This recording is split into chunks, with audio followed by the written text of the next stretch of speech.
네, 흑인 사망에 항의하는 시위가 미국 전역으로 번지고 있는 가운데 한국 교민들이 운영하는 상점들도 피해가 잇따르고 있습니다. 지구촌 곳곳에서 미국의 인종차별주의에 대한 비판이 계속되고 있습니다. 네, 이런 가운데 트럼프 대통령은 군대 투입 등 강경 대응에 나섰는데요. 이번 시위가 트럼프의 재선의 변수가 될지 관련 내용 민정웅 국립예비원 교수와 함께 짚어보겠습니다. 어서 오세요. 네, 안녕하십니까. 네, 조지 플로이드 사망 사건 이후에 일주일을 넘게 지금 이 시위가 계속되고 있습니다. 폭력 시위는 점점 더 거세지고 있고 헬기까지 투입이 되고 또 관련돼서 무고한 시민이 사망하는 일까지 벌어지고 있습니다. 현 상황 이렇게 시위가 격화하고 있는 이유는 좀 어디에 있다고 보십니까? 일단은 그 미국 내에서 그렇게 인종차별로 인해서 시위가 격화되고 거기서 희생자 나오는 것에 대해서 좀 유감을 표명하고 애도를 표합니다. 그리고 말씀해 주신 것처럼 또 미국의 상황이 좀 그 복합적인 것 같아요. 이제 코로나19로 인해서 미국이 가장 큰 피해국이 됐고요. 그로 인해서 미국 국민들의 또 실망과 분노가 이렇게 억눌려 있었는데 그러한 부분이 이번에 이제 그 말씀해 주신 플로이드 인종차별 사건, 즉 백인 경찰에 의한 흑인의 어떤 과잉 진압이라고 해야 되겠죠. 이 부분이 미국 사회에서 계속 있어 왔고, 근데 개선이 되지가 않았어요. 한두 번이 아니었잖아요. 그렇죠. 계속 반복되고 있었고, 이게 굉장히 좀 긴 역사를 갖고 있기 때문에 굉장히 민감한 부분인데, 그래서 미국 사회에서 흑백 갈등은 가장 첨예한 어떤 사회 갈등이다 이렇게 간주가 되거든요. 그런 부분이 코로나19 사태에서 억눌린 그러한 군중 심리에 이제 불을 붙였다 이렇게 생각을 하고 있습니다. 근데 트럼프 대통령 입장에서는 이제 그 평화적 시위에 대해서는 그거에서 지지를 하고 자기 편이다 이렇게 얘기를 하지만 같은 편이고 동조한다 하지만 문제는 뭐냐면 그 폭력 시위, 약탈 방화 이 부분이거든요. 근데 이 부분에 대해서 우리가 좀 더 자세하게 들여다볼 필요가 있는데 이게 인종 차별로 인한 어떤 그 흑인의 사망에 대해서 평화적 시위해야 되는 것은 미국 국민뿐만 아니라 트럼프 행정부 그리고 전 세계가 그거는 동조하고 애도를 표하고 있는 부분이지만 그와 별개로 일어나는 폭력적인 어떤 그 약탈 방화 이런 부분은 많은 미국인들도 받아들일 수가 없는 부분이에요.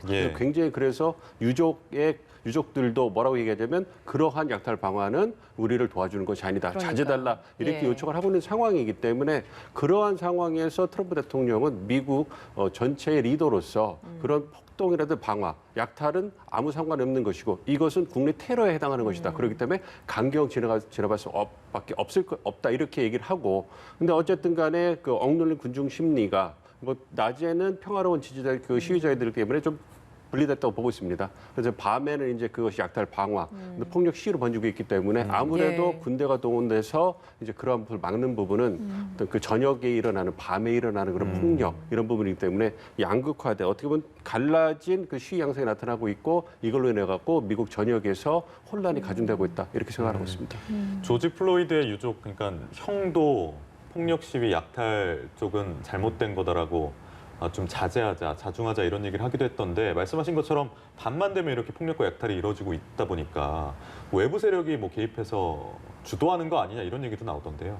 그거는 이제 추정이죠. 그래서 정확히 검증된 게 없기 때문에 이제 그 정부 미국 당국에서 이제 검증을 해볼 건데 쉽지 않을 겁니다. 그거에 대해서 추동자가 그거 신문을 해야 되는데 지금 확산되고 있는 시 상황에서 과연 트럼프 대통령이 얘기하는 것은 안티파 즉 극좌 세력이 주동해서 그러한 시위를 주동하는 것이지 이런 부분에 대해서는 확인할 수가 없고 이게 미국 정치의 상황에서 트럼프 대통령이 이러한 주장 무정부주의자 테러 조직, 극좌파가 이런 시위를 주동하고 있다. 이러한 것은 양극화가 심화된 미국에서 어떤 유권자들이 봤을 때 어떻게 받아들이냐면 트럼프 대통령이 자신의 재선을 위해서 지지층을 결집하기 위해서 보수 결집을 위해서 진보와 중도를 갖다가 내몰고 있다. 이런 식으로 받아들여지기 때문에 그런 부분에서 좀 이렇게 심각성이 있다 생각하고 있습니다. 대선 관련 영향은 저희가 좀 잠시 후에 더 자세히 좀 짚어보도록 하고요. 일단 한인들 피해도 굉장히 많은 것 같습니다. 벌써 79건 정도의 피해 사례가 있다고 하는데 한인 피해 하면 과거 LA 폭동 때 피해를 떠올리는 한인분들도 굉장히 많을 것 같거든요.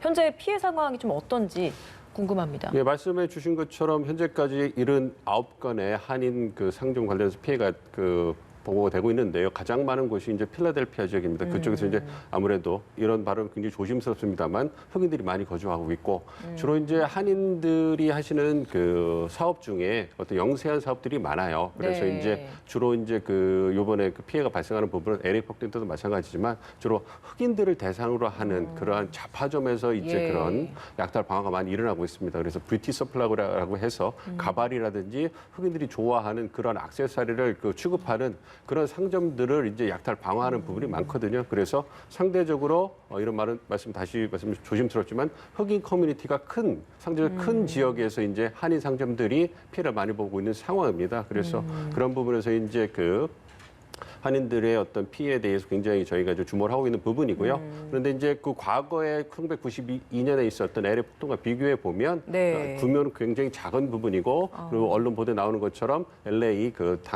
당국에서 신속하게 우리 국민들의 생명과 재산을 보호하기 위해서 방위원 투입하는 듯 적극적인 행보를 보이고 있고 그리고 우리 외교 당국에서도 총영사관을 그 중심으로 해가지고 네. 신속하게 이제 그 대응 조치에 나서고 있기 때문에 최소화하기 위한 한인들의 피해를 최소화하기 위한 노력을 지속할 거다 이렇게 생각하고 있습니다.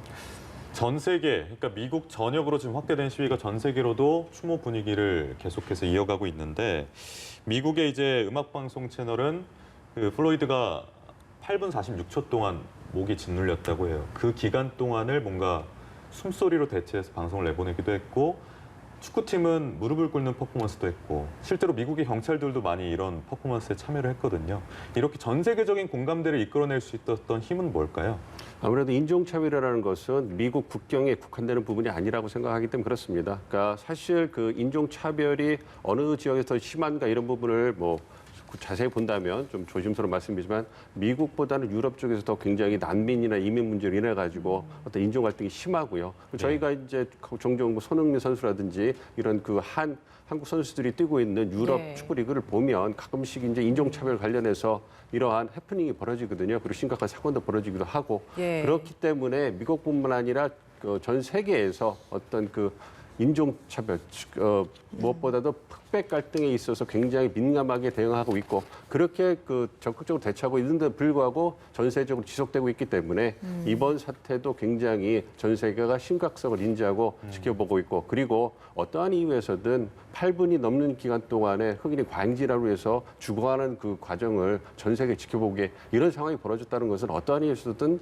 벌어져서는 안 돼야 되겠죠. 그래서 예. 그런 부분에 전 세계 공감을 하고 애도를 표하는 것이다 생각을 하고 있습니다. 예, 저렇게 8분 46초 동안 엎드려서 침묵의 퍼포먼스를 하는 모습까지 보이면서 그 조지 플로이드가 사망할 당시의 그 모습으로 다 같이 그 지지를 표하는 모습도 저희가 좀 함께 볼 수 있는 것 같습니다. 이런 상황에서 이렇게까지 전 세계 그리고 미국 내 시민들이 다 나와서 저 하나가 지금 미국 내에서의 화면이거든요. 그러니까 미국 내에서만 해도 저 정도인데 과연 지도부는 무엇을 하고 있는가라는 걸 되돌아볼 수밖에 없는데 그 상황에서는 굉장히 좀 리더십 부재가 눈에 띄는 것 같아요. 오히려 뭐 굉장히 좀 거친 표현까지 사용하면서 시위대를 앞서 언급해 주신 것처럼 굉장히 비판을 하고 있고 군 동원 이야기도 하고 있고 그리고 최루탄을 쏴서 길을 열고 교회를 가서 거기에서 성경책을 들고 보이는 퍼포먼스를 보이고 있고 이런 대통령의 리더십을 어떻게 지금 보고 계신가요? 트럼프 대통령의 리더십은 어떤 양극화를 너무 그 국내 정치 목적 위해서 이용한다는 그러한 비판을 계속 받아왔고요. 국내 정치라면 그 그렇죠. 대선을 말씀하시는 그렇죠. 건가요? 그러니까 자신의 정책적 성과를 보이기 위해서, 그러니까 트럼프 대통령이 추구해온 미국 우선 정책이 아무래도 이제 인종이라든지 통상 쪽에 해서 편가르게 하는 부분이 굉장히 강한 측면이 있거든요. 그러한 측면에서 아무래도 이제 미국 대통령이라 하면 아무래도 어떤 그 미국 국내에 심각한 사건이 터졌을 때 어떤 말씀하신 포용의 책임감 있는 리더십을 보여줬는데 오히려 트럼프 대통령이 미국 대통령이 편가르기를 한다 이러한 비판을 받고 있는 것이거든요. 네. 근데 사실 저희가 좀 더 냉정하게 보면 이게 트럼프 대통령의 잘못은 아니거든요. 그러니까 인종차별로 인해서 시위가 일어나는 것이 트럼프 대통령이 조장한 것도 아니고 그런 상황인데 이것이 이제 트럼프 대통령의 리더십과 이제 그 복합적으로 겹치면서 이제 그 시위가 격화되고 있는 상황이고요. 아까도 말씀드린 것처럼 트럼프 대통령이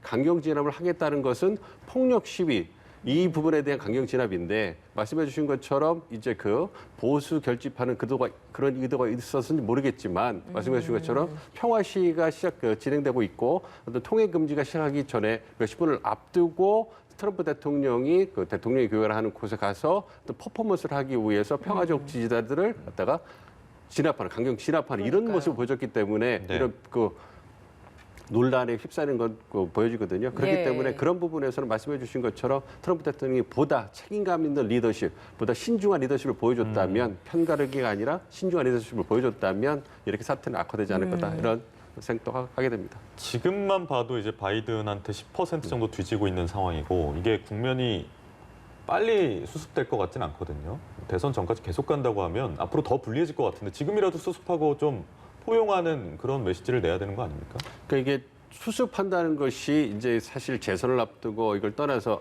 좀 전에도 말씀 좀 냉정하게 얘기를 한다면 이게 트럼프 대통령의 잘못은 아니거든요. 그러니까 이제 리더십을 이제 수사적인 측면에서 미국이 하나가 된다 이런 부분에 목소리를 낼 수 있지만 한편으로 생각한다면 말씀드린 그 폭력적인 시위에 대해서는 강경하게 대처해주는 법과 질서를 지키는 모습을 보여주는 것도 트럼프 대통령, 미국 대통령이 보여줘야 되는 모습이거든요. 이제 그런 부분에서 이제 그 말씀하신 좀 지나치기 때문에 이제 논란을 겪고 있는 것이지만 네. 이제 그 또 대선 관련해서 말씀을 드리면 어쨌든 네네. 간에 보수를 결집하고 이런 부분도 있긴 하겠습니다만 이제 무엇보다도 이러한 그 위기 상황이 왔을 때 대통령이 불법적인 상황에 대해서 엄정하게 대처하지 못한다면 이것은 지금은 이제 그런 부분에서 지나치다라고 비난을 받고 있지만 이것이 가을에 대선 국면에 들어가서 토론회가 되면 당신 그때 뭘 했느냐. 미국이 혼란에 빠졌을 때 어떤 엄중한 그러니까 불법적인 상황에 대해서 엄중한 리더십 보여주지 못했다. 이렇게 되면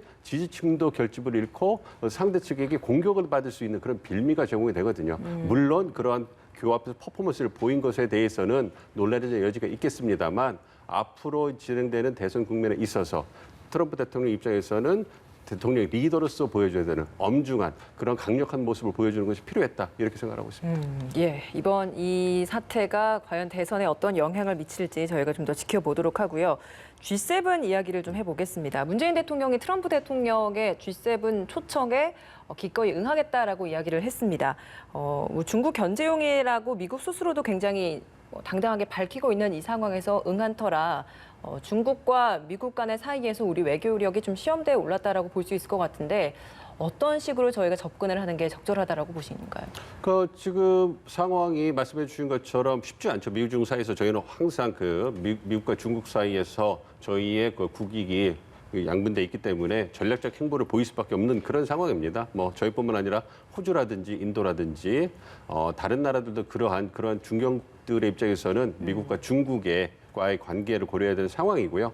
사실 그 트럼프 대통령이 이번에 그 G7 회의에 우리나라를 옵저버 형식이든지 아니면 추후에 중장기적으로 G11, G12로 확장하는 것에 대해서 한국을 포함시키고 싶다 이런 의중을 직접 전화를 거슬러서 밝혔다는 것은 우리 입장으로서는 굉장히 좋은 저는 긍정적인 신호로 보고 있습니다. 왜냐하면 그게 저희가 의도한 것도 아니고 미국 측 의도로 이제 한번 참여해 주시면 어떻겠냐. 그래서 우리 청와대에서 밝힌 것처럼 우리는 국격을 높일 수 있는 기회가 되는 것이고요. 예. 그리고 이제 그 부분에 대해서 명분이 좋지 않습니까? 세계 평화와 어떤 그 코로나19 사태를 대비하기 위한 어떤 선진국 그룹에 한국이 참여해달라. 그래서 K 방역의 성공 경험을 같이 공유하고 이제 앞으로도 적극적 역할을 해달라. 이런 명분이 있기 때문에 사실은 그런 명분에 대해서는 우리 정부가 마다할 이유가 없죠. 그리고 한미 동맹이 있기 때문에 미국 요청에 대해서 좋은 명분 하에서는 저희가 검토를 통해 가지고 즉각적으로 긍정적인 메시지를 내보내주고 반면에 중국과의 어떤 그 긴밀한 소통을 통해서 이제 중국이 반발하지 않을 것으로 기대한다. 이 얘기는 이미 한국과 중국 간의 당국 간의 이제 그 소통을 통해 가지고 입장을 전달했다는 얘기입니다.